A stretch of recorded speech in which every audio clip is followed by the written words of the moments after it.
আসসালামু আলাইকুম, ডক্টর সায়না বলছি। রেলমেন্স স্কিন কেয়ার অ্যান্ড ফার্মা থেকে বরাবরের মতো একটা ভিডিও নিয়ে হাজির হয়েছে। আপনাদেরকে ওয়েলকাম জানাচ্ছি রেলমেন্স skin care and pharma Dhanmondi Kalabagan branch থেকে। আমার হাতে আজকে যে প্রোডাক্টটি দেখছেন এটি হচ্ছে পার্মিস্টে collagen and hyaluronic acid all in one ampoule. এই প্রোডাক্টটি খুবই ট্রেন্ডিং এ আছে এখন। বর্তমানে কোরিয়ান একটি প্রোডাক্ট। এই প্রোডাক্টটির আপনাকে দুইটা স্কিন কেয়ার প্রোডাক্টের বেনিফিট দিয়ে দিবে। এক হচ্ছে আপনাকে সিরাম এবং হচ্ছে ময়শ্চারাইজার। এই প্রোডাক্টটিতে ইউজ করা হয়েছে হায়ালুরোনিক অ্যাসিড। হায়ালুরোনিক অ্যাসিড এখানে অ্যাক্টিভ ইনগ্রেডিয়েন্টস হিসেবে কাজ করছে। আমাদের বডিকে হাইড্রেট রাখার জন্য পানি যেমন গুরুত্বপূর্ণ, আমাদের স্কিনকে হাইড্রেট রাখার জন্য হায়ালুরোনিক অ্যাসিড খুবই গুরুত্বপূর্ণ।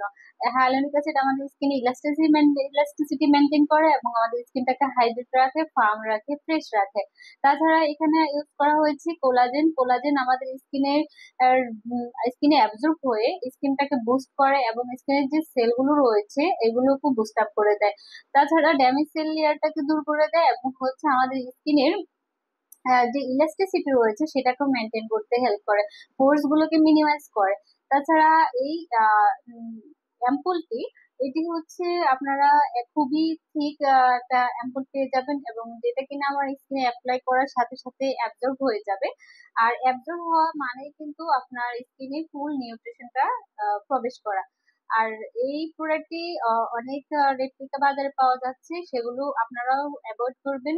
অবশ্যই ডার্মাটোলজিস্ট সাজেস্টেড প্রোডাক্ট গুলো আপনারা গ্রহণ করবেন এবং ভালো কোনো অ্যাস্থেটিক সেন্টার অথবা রিলায়েবল সেন্টার থেকে আপনারা প্রোডাক্ট গুলো নেওয়ার চেষ্টা করবেন।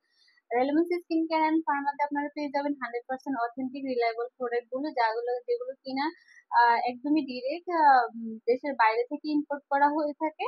আর যদি আপনি প্রোডাক্ট নিতে চান, টেলোমেস স্কিন কেয়ার অ্যান্ড ফার্মা যে কোনো ব্রাঞ্চে চলে আসতে পারেন অথবা প্রোডাক্ট গুলো আপনারা অর্ডার করতে পারেন আমাদের অনলাইন প্ল্যাটফর্ম থেকে। সবাই ভালো থাকবেন, আল্লাহ হাফেজ।